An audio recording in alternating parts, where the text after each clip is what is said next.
fellow entrepreneurs, from an investor and network partners, and also mentor how they contribute to strengthening the ecosystems locally, but also globally. But before I go more into the details of whom we're having here today, let me just briefly introduce myself. I'm Julia, and I'm working as an Associate Program Officer at the International Trade Center. The International Trade Center is a joint agency of the WTO and of the UN. And specifically in my day-to-day job, I'm working with the Youth and Trade program, which aims to build more and better youth-led MSMEs. We are supporting youth-led MSMEs by technical and soft skill trainings, and also globally, we have an online community which is called the Year Platform, where we're providing a space for connection and for networking, and also access to mentors, to different tools and resources. And throughout our work, we have made the experience that having a unique idea, a well-developed business plan, or even a great team sometimes is not enough to successfully develop and grow your business, because it also really depends on whether you meet the right people at the right time. And to meet the right people, we believe a well-connected ecosystem is crucial to have, because this network can provide you with the support you need at the time you need it. And so now let me introduce our different 5 speakers to you. First of all, I would like to welcome Bob Oganga. Bob is a Venture Development Associate at Outbox Hub in Uganda, and he's working with new programs for facilitating entrepreneurship and innovation. Then we have here on the screen Federico Perez, who is the founder and the CEO of Platinum Capital, an international trade company which is determined to empower underserved communities through global value chain integration. We also have Aliou Senghor, who is the Managing Director of the Gambia Angel Investor Network, and the Gambia Angel Investor Network is the very first investor network in the Gambia. Then we have Judith, who is the Global Program Manager of the Young Founder Fellowship Program for Entrepreneurial Leadership in Emerging Economies of West Africa Foundation. I would also very much like to welcome Antonio Duarte, who is a Business Development Manager at OneStream and a mentor to guide young entrepreneurs in growing their business. We hope to make the session, despite being on the live stream and on Slido and on YouTube, at the same time really interactive. So I encourage you to use the Slido app to pose your questions or your ideas, or even just introduce yourself, just to engage with you and make this a session for you, which is really catering to your needs. Now, to kick off the discussion, I would like to ask the first question to Bob. So Bob, could you please share with us your golden recipe to support aspiring entrepreneurs in growing their business idea? And maybe you can also highlight how your support differs from other programs which are more focused on later stage businesses. Over to you, Bob. Thank you so much, Julia. Good morning, good evening, good afternoon, wherever you are.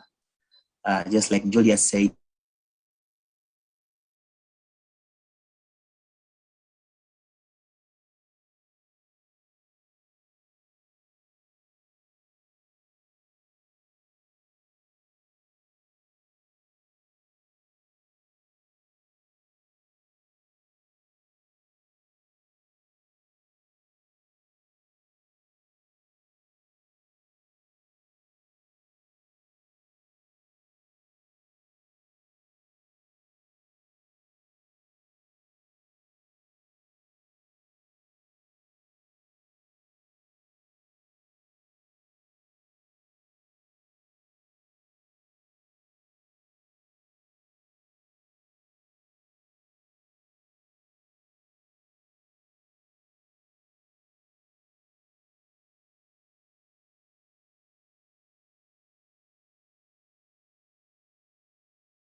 we want Hope entrepreneurs to understand whether the problem they want to solve in the community is worth solving. And for those who are for-profit businesses, we want them to understand whether the customer is willing to buy a given product or service. And for those who are social entrepreneurs, we want to help them understand whether their problem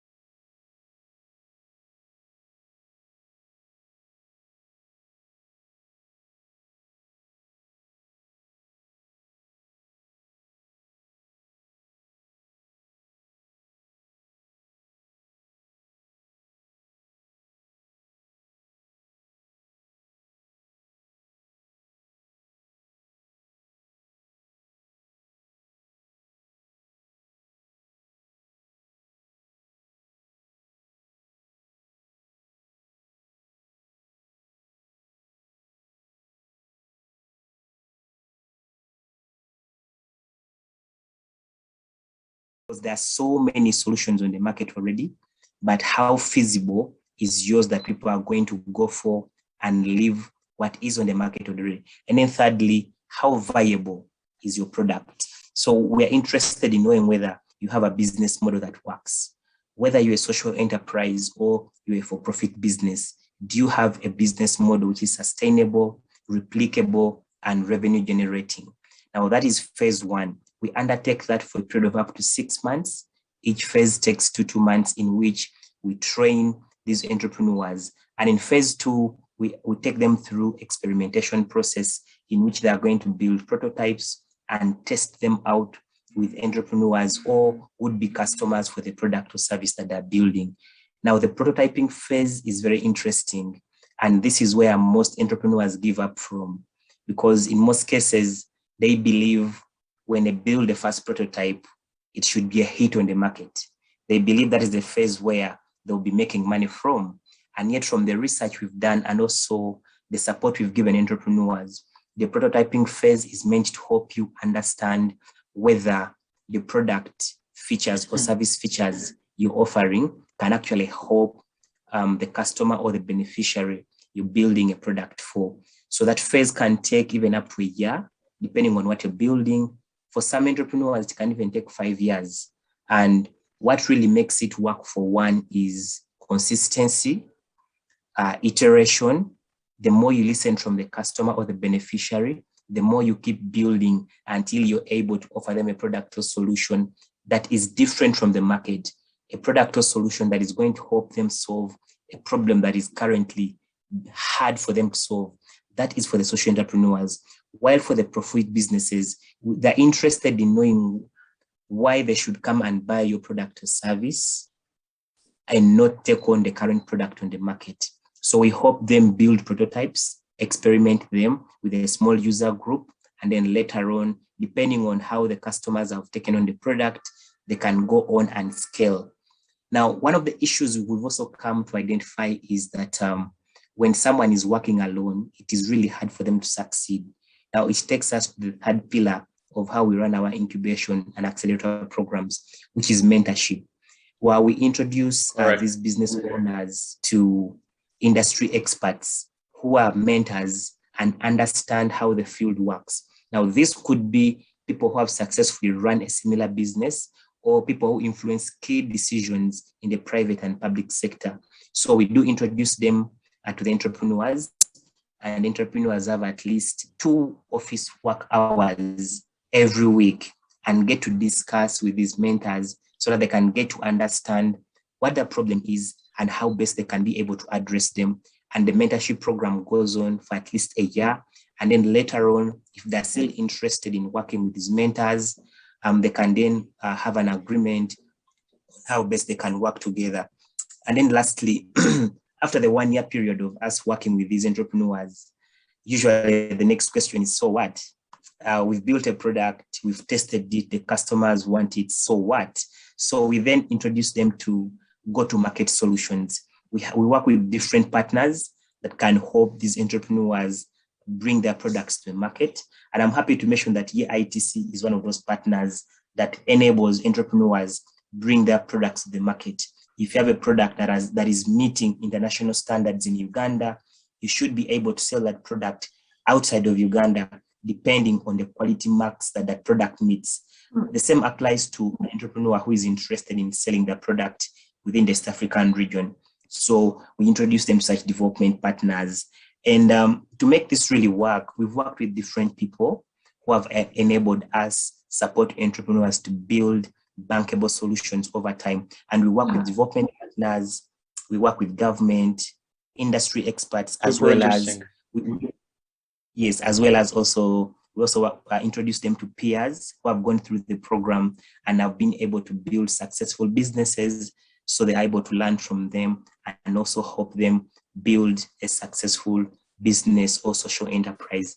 So if you're out there and you're really interested in running a business, it's very important that you identify a community that understands what you're doing, and that community is going to help you build a product or service that is going to change the community, or a product or service that is going to create you a lot of income and later on through corporate social responsibility, you can be able to give back to your community.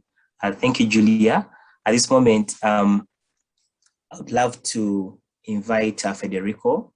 Federico is a youth advisor from Colombia and would like him to share with us a couple of things around the kind of support he's been able to benefit from as a young entrepreneur, as well as where he would need additional support from the ecosystem to enable him build a sustainable business over time. Over to you, Federico. Okay, so hello everyone. It's a pleasure to participate in this forum and help young entrepreneurs across the globe. To begin with, it's important to set a definition for entrepreneurship if we're going to delve into this domain. From my perspective, entrepreneurship consists in pursuing an opportunity before you have all the resources needed to exploit that opportunity. Therefore, in order to mobilize these resources, you need different types of support to validate, execute, and scale your business. As a young entrepreneur, I've been benefited by commonly known players in the ecosystem. For example, mentors, investors, hubs, other entrepreneurs, and network partners. Probably from this session, you'll get the most valuable benefits of each of these players. So I want to bring forward the support gained through alternative means. In my case, through books, podcasts, online courses, hackathons, and tech partner deals. From here, I would like to emphasize on a recent book that touches a very important topic that entrepreneurs still need additional support from the ecosystem. It lays out a comprehensive roadmap on one of the least talked yet important aspects: why startups fail. This is the title of the latest book by Tom Eisenman, a Harvard Business School professor that launched a multi-year research project to find out 6 distinct patterns that account for the vast majority of startup failures.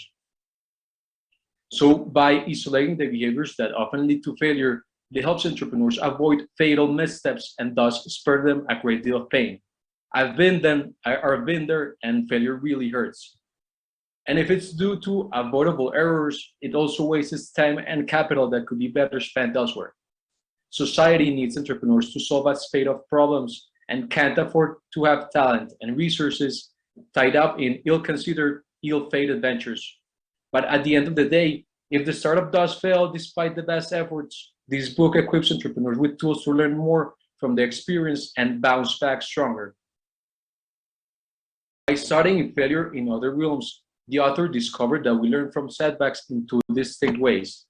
First, from direct personal experience, and second, vicariously, that is, by observing others' mistakes. Direct experience can be a powerful teacher when individuals reflect on what went wrong and what might they have done differently. This usually works when feedback cycles are frequent and fast, and when stakes are modest enough that strong emotions want model thinking. Weather forecasts would fit this profile, but startups do not. Fortunately, vicarious learning from others' mistakes can substitute for direct personal experience. Studying failure in other domains also brought to light why it can be so difficult to understand that startup stumbles. Humans are wired to oversimplify explanations for both good and bad outcomes, through what philosophers call the single cause fallacy. We shine a spotlight on one big reason for a calamity when the outcome is actually a result of multiple factors. Furthermore, we're prone to make what psychologists call the fundamental attribution error. Research shows that when we observe others, our explanations for their behavior tend to overemphasize the dispositional factors, their personality type, and the values we assume they have, while downplaying situational factors, such as social pressures or environmental circumstances. By contrast, when explaining our own behavior, we tend to attribute good outcomes to dispositional factors, in particular, our skill and diligence, and bad outcomes to situational ones. Hence, by revealing these cognitive biases, we end up with common patterns reflected on failed startups. Here, I will briefly share the ones experienced by early stage entrepreneurs. The first one is called bad bedfellows. Usually, a startup success is thought to rest largely on the founder's talents and instincts, but the wrong team, investors, partners can sink a venture just as quickly. The second pattern found is named false starts. This one involves the often cited advice to fail fast and launch before you're ready. However, founders risk wasting time and capital on the wrong solutions. While the third one is categorized as false promises, where success with early adopters can be misleading and give founders unwarranted confidence to expand. Finally, I consider this a crucial aspect where ecosystem partners should focus more time and resources.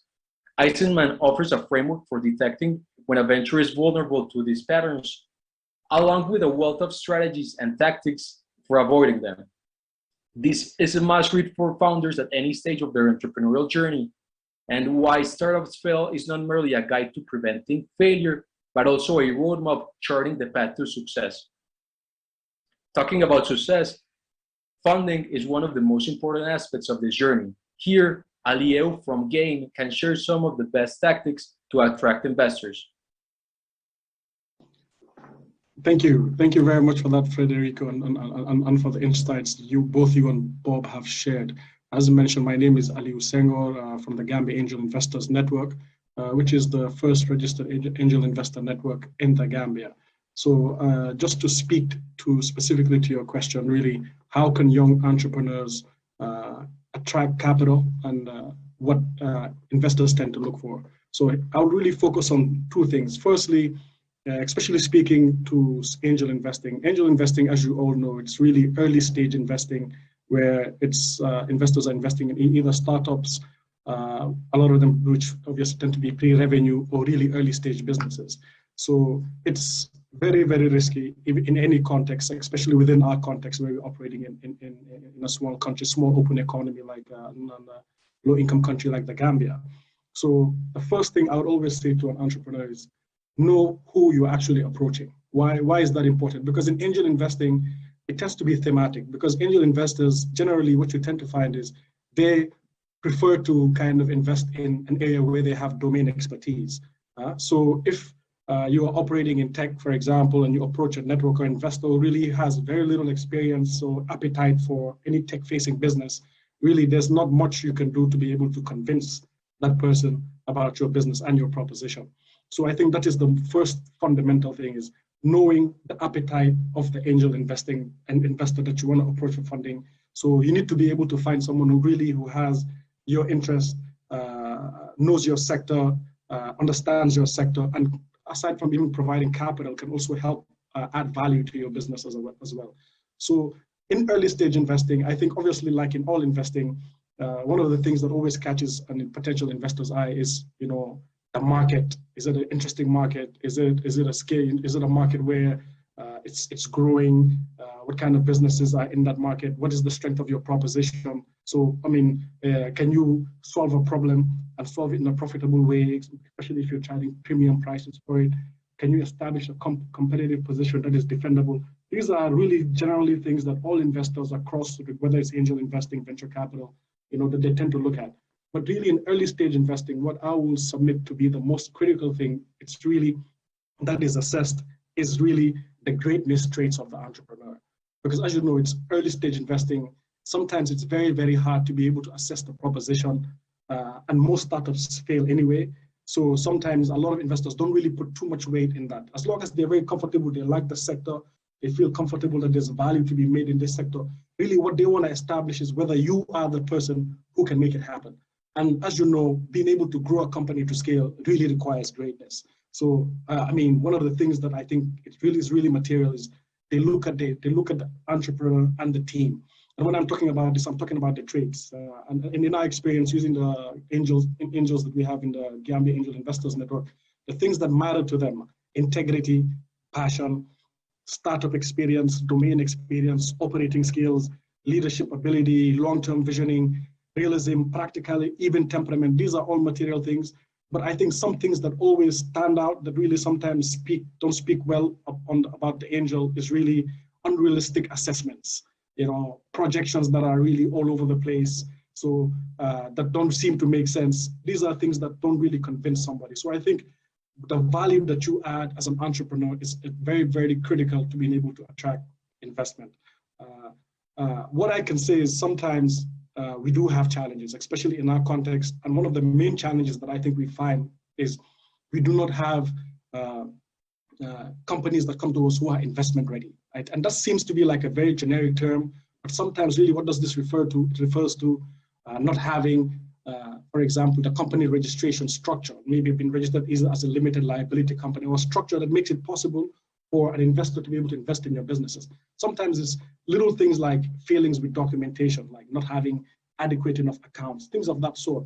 So I think in our view, what this points to, it's how imperative it is to be able to kind of get the right support through the ecosystem, because really we feed from the angels, the incubators, who really, in our view, should be able to get these companies to be able to get to the standard where it's easy for them to be able to raise capital. So in the way we operate, the ecosystem is extremely, extremely important and helping to be able to close some of the gaps that we see.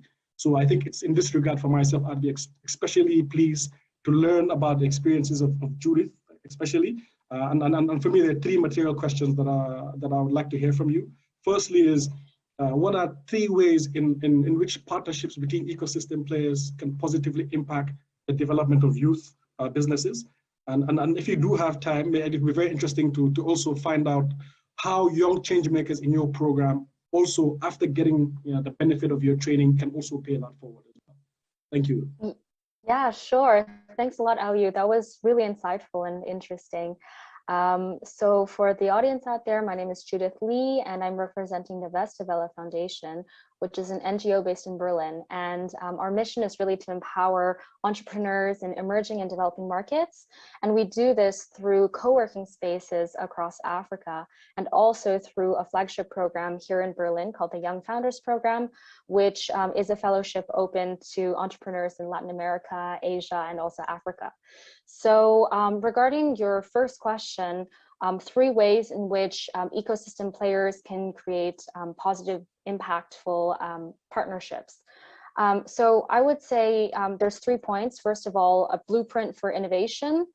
Second of all, resources for success and failure. And then finally, inclusivity. So in terms of a blueprint for innovation, in a highly functional ecosystem, it's really crucial that the players are basically thinking of the entire innovation chain, as you said. So for that example, the Westvelle Foundation, if we're going to go into a new market, we're always looking at where are the gaps. And one of these might quite often be the valley of death, where Aliu, you had mentioned, this angel investment stage where you're looking for the big personalities and the interesting startups.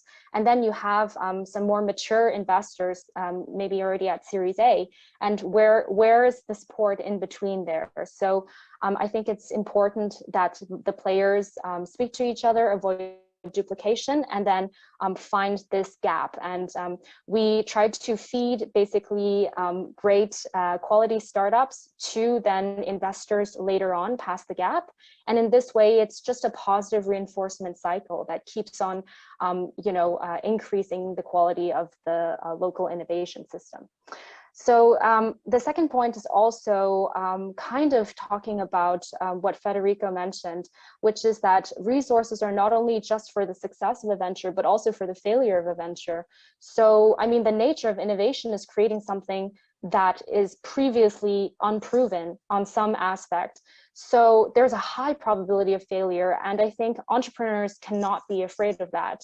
So as an example, the Young Founders Program here at the Westvelle Foundation, our mindset is really that even when entrepreneurs fail in their venture that they applied with for our program, actually they end up doing something with the skills that we provide them, and they know better the next time around how to become a leader in their industry and market. So we see a lot of our young talents who go on to found more amazing projects or join amazing projects that really boost the impact in their local community. So that's really important to give this resources for them to fail.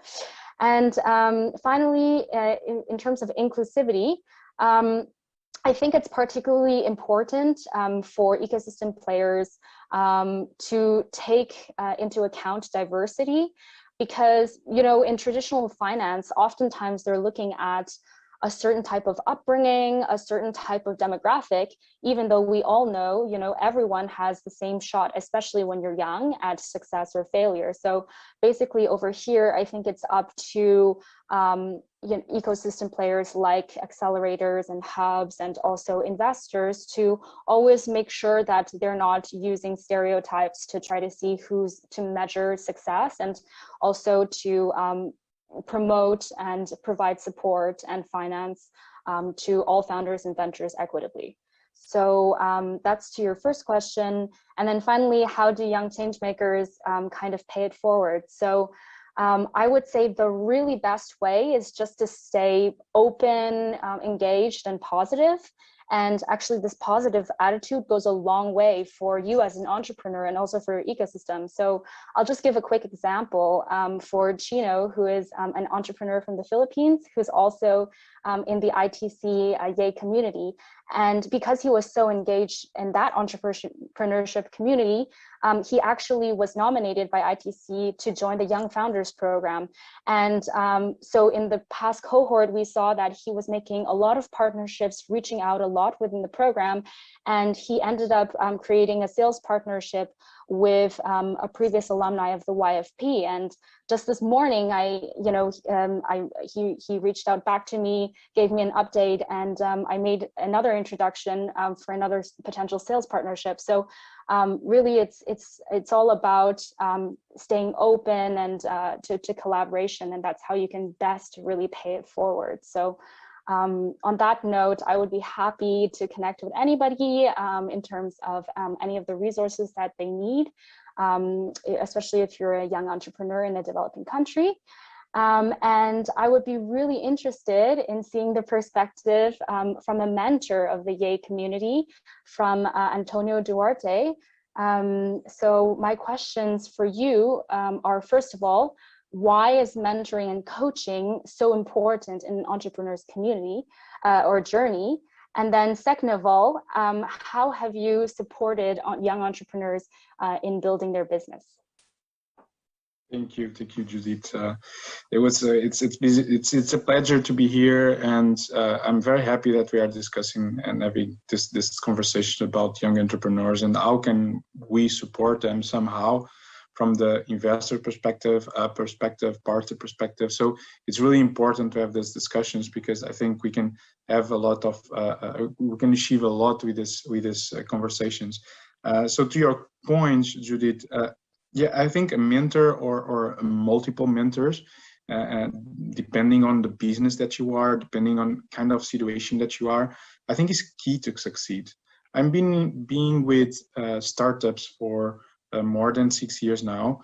I had my one startup. I've been working with early stage startups, scale-ups, and now I'm working for OneStream. OneStream is a pre-IPO. So I work with different kind of stages in the startups. So I believe that any stage you need a mentor. Doesn't matter what are you doing and what stage. I think you need a mentor. And like I said, could be a mentor, could be multiple.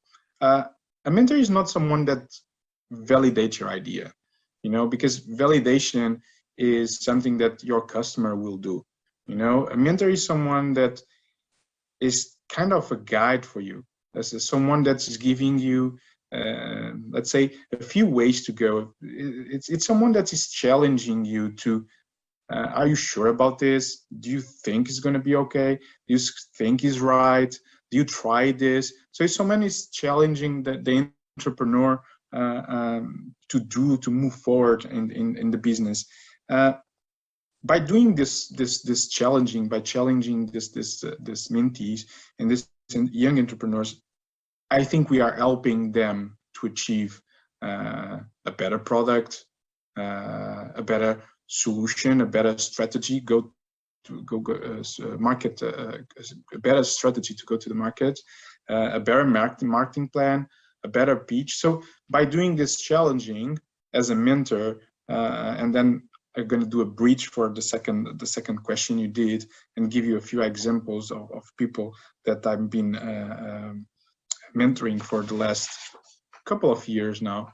and I've been working with the community. So if you are expert in something, I recommend you to be in the platform and to be part of the community, because as a young entrepreneur or as a mentor, I have a couple of cases. For example, Class Notes, a company from Pakistan, and the entrepreneur needed help to review the contract from the investors.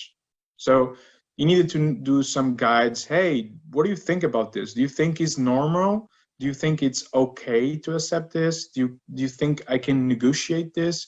So a mentor that has experience in that field can say, you know, like, what I saw, I don't think this is normal. Or what I saw, maybe you should ask another person, a legal person, etc.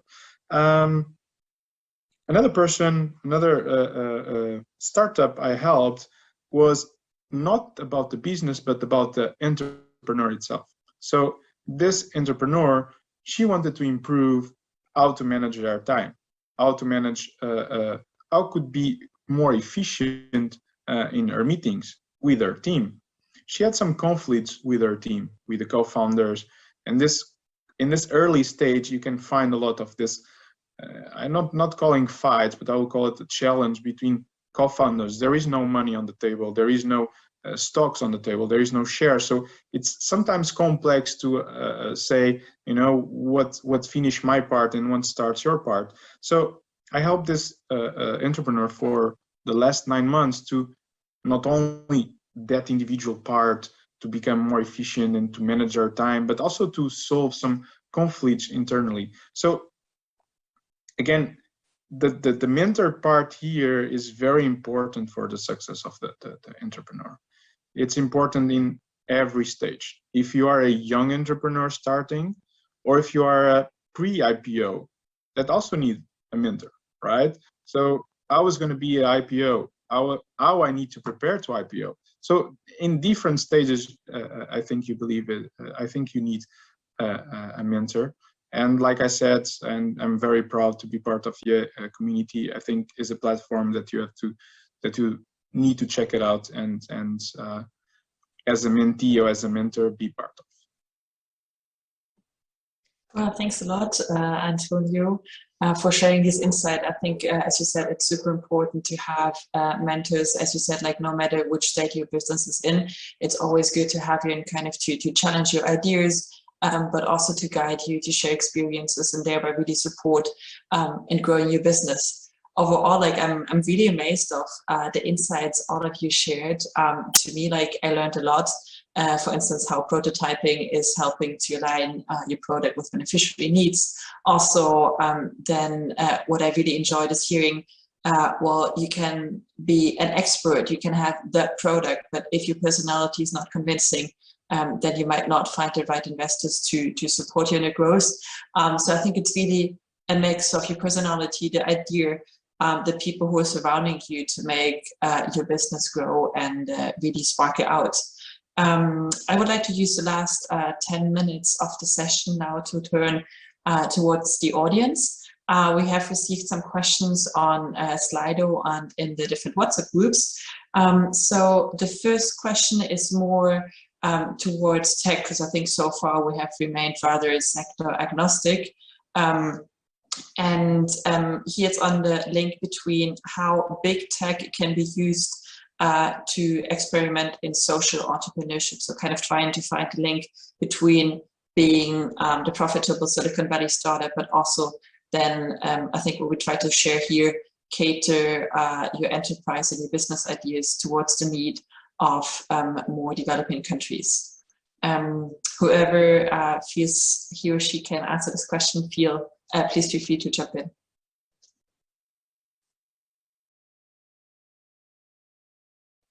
So Julie, if I understand, oh, Judith, yeah, you wanna go?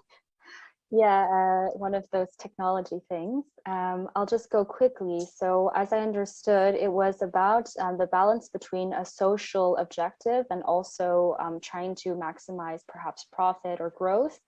And I think, first of all, it's important for the founder and the team to know their intentions, because success looks different, comes in different forms. So basically, one way could be that you're not going to be the next Amazon, but yet you create a big impact in a certain geography or a certain region. And so this is something that I think it's up to the founder to kind of decide. And also, especially in the early stage, it's really important, yes, to know this mission, what's driving you. At the same time, it's really hard to focus on measuring impact, planning the impact, because you're just struggling to be viable and stay alive. So I would say know what's driving you and where you want to go, but at the same time, focus on making sure that you can realize the dream that you have. Yes, I want to build up on that. And it really depends on the business model and the purpose you set up for the startup as it grows on the different series. So, for example, there's OneWeb. They're doing literally a moonshot, which is taking cube satellites, and they basically give internet to people across all regions in the world. So that's literally a moonshot. It has a lot of potential. Is dealing with very difficult, complex technological barriers, but still it can cover the world, literally the whole world, through that also social impact. Thank you, Federico. I think also maybe Antonio, you wanted to add something here? Maybe that, for example, if you look really to like Facebook, for example, and Amazon are investing in drones and other things to provide internet to places that don't have it at the moment. So, so that's the big tech being social as well, so there is a lot of angles, luckily, to look into this, and yeah, just wanted to give you this. Thank you.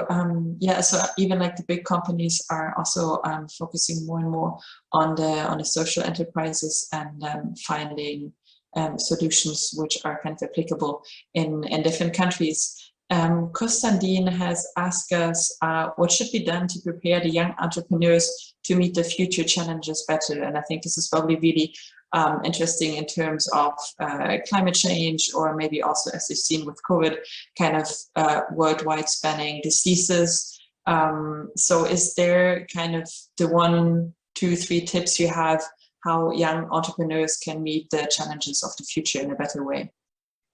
Maybe Bob, do you want to answer this question? Sure. Thank you, Julia. So for me, my 2 cents on that would be, 1, understand the community need or the need of the beneficiary. That is, if you're running a social enterprise, because at the end of the day, if you're interested in creating a solution, a product that is going to help a community solve a given problem, then you'll have to spend as much time as you need with that given community, understand the problem they're facing from their perspective, and create a solution with them, for them. There you'll be able to create a product that they're going to own, a product that they love, and a product that is solving a problem that they are facing.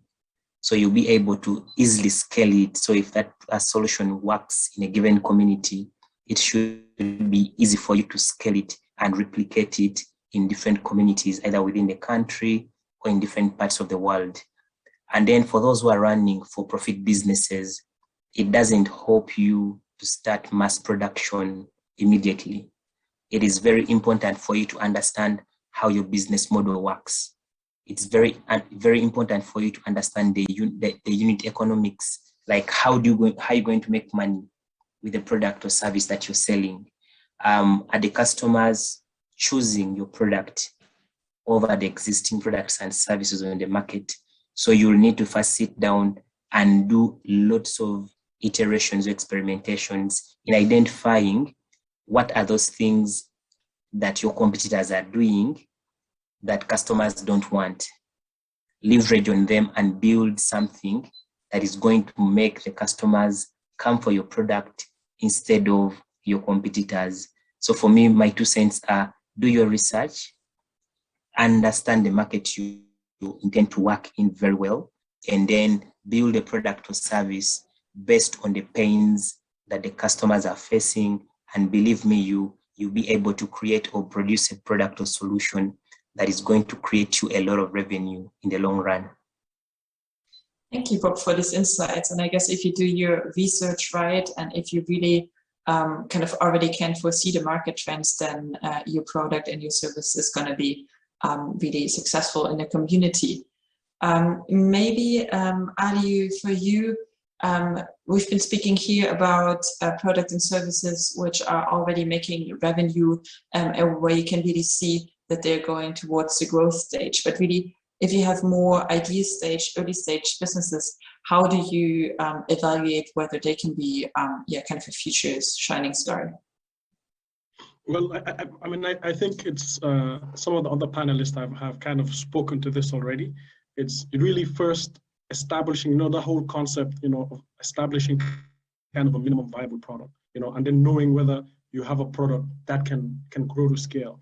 And I think that's the idea. And even Federico spoke to it earlier, is sometimes when you have an idea, your visioning is, okay, I feel that I can solve this problem that would require maybe $10 million in investments. You do not start and then deploy all that 10 million, because the probability of you maybe deploying that money in an activity that is not going to yield value, it's relatively quite high. So if it's that idea, the idea is how can you start, and how can you already slowly build a customer, a minimum viable product that will go into various types of iterative processes, so that you can be able to hone in on your service proposition, hone in on who your customer base is, etc. So I think it's growth. It's that's the process, and you will see this in any context, really, in any startup story. That is usually the context of growth.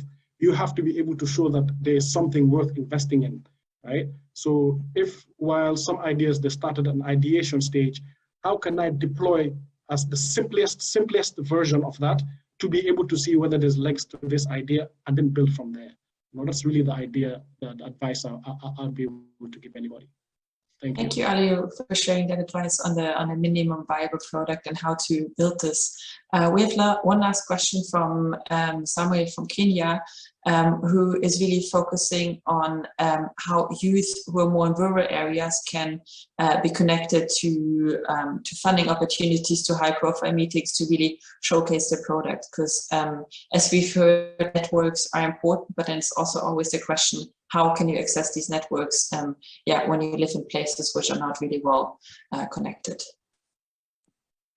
So yeah, I can answer that, and that's actually what we're doing with the UNCTAD chapter in Colombia. We will launch soon.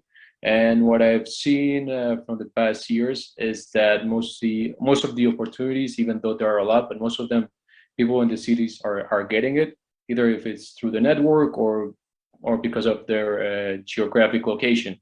So how can we reach there? It's basically partnering with organizations that have centers across these rural areas, and through internet connectivity. That's the first one, as I spoke before. But just partnering with organizations that have access to these places, and through that you can give several tools and even mentoring, as Antonio was talking about, in order for them to take advantage of these opportunities, have a higher probability of a higher chance of them winning them, and hopefully and slowly we could reach all these areas in order to help the underserved communities. Thank you. Internet connectivity, I think that's really the key, and what you need now to really grow your business. But I guess once you have it, as you say, you can connect not only then to your local community, you can reach out to a global network of other entrepreneurs, of mentors, of partnering enterprises. So having internet connectivity is really facilitating the growth of your business. As we're coming close to the hour, I think I close it here. I really would like to thank all of our speakers, Bob, Federico, Ali, Judith, and Antonio, for being here today with us, for sharing your insight. It has been a pleasure, and I think the most important takeaway really for me is that it's the person who can make it happen. So what I want to end with is that you should be great, be confident, and really show your personality and put your business idea forward. So have a good night, have a good continuation of the rest of your day, and I hope to see you soon on another event or maybe also on the Year community. Bye-bye. Thank you, Julia. Bye, everyone. Thank you. Bye. Great day. Bye. Enjoy the forum.